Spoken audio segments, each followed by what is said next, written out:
And at 7 yards, we've got to compensate for the center of the barrel compared to the center optic. So to make that elevation offset, or your height of your optic over your muzzle, we have to hold higher, which why 7 yards would be higher than 50 or 200, okay? And then we've got two dots, 50, 200, and your second dot would be relative to 500.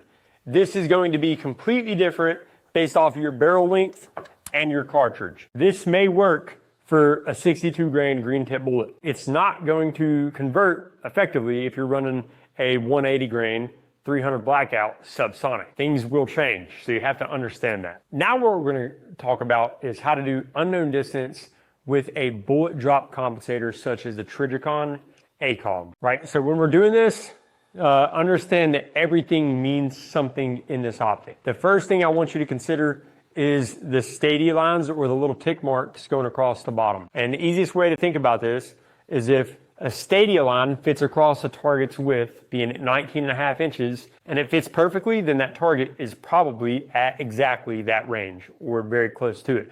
So if a stadia line that says 4 fits perfectly across target, then it's probably 400 yards or meters, depending on your optic. There are Trijicons set up in yards, and there are also Trijicon ACOG set up in meters, which is not the same as this. So you would want to understand that from your owner's manual. But if it fits perfectly in the 4, you'd put the 4 on the center mass, pull the trigger, and you're likely going to be good to go, depending on any changes from the standard, basically that muzzle velocity, the barrel length, the ammo, and the environment. If it fits on the 5, that's what you shoot with.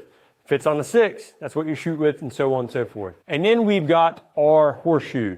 Okay, every reticle is a little bit different. Some of them have the chevron or the inverted V, and some of them have the horseshoe. Now, if your chevron or your horseshoe takes up the entire target, then it's roughly at 200 yards. So you would use your 200-yard aiming point to engage that target. If it takes up half of that target, what's half that distance? So it's roughly 100. If it takes up side to side, but not quite the 400, then it's likely your 300, so on and so forth. And then you've got the triangle on the top of the head. If the triangle fits on the top of the head and the horseshoes are roughly on the outside of the shoulder, then it's roughly at 400 yards. So again, you're going to have to get used to your optic, understand your owner's manual, figure out what works best for you and your optic. Is it yards? Is it meters? What ammo are you running? There's a lot of variables, but you need to figure it out based off of what you're running in your rifle setup and your cartridge. Okay, now back to the EOTech. Again, I said this circle is roughly configured for a 68-inch target, which is about the average height of a human being in America. I'm 72, so when you look at it I think I'm 70 inches.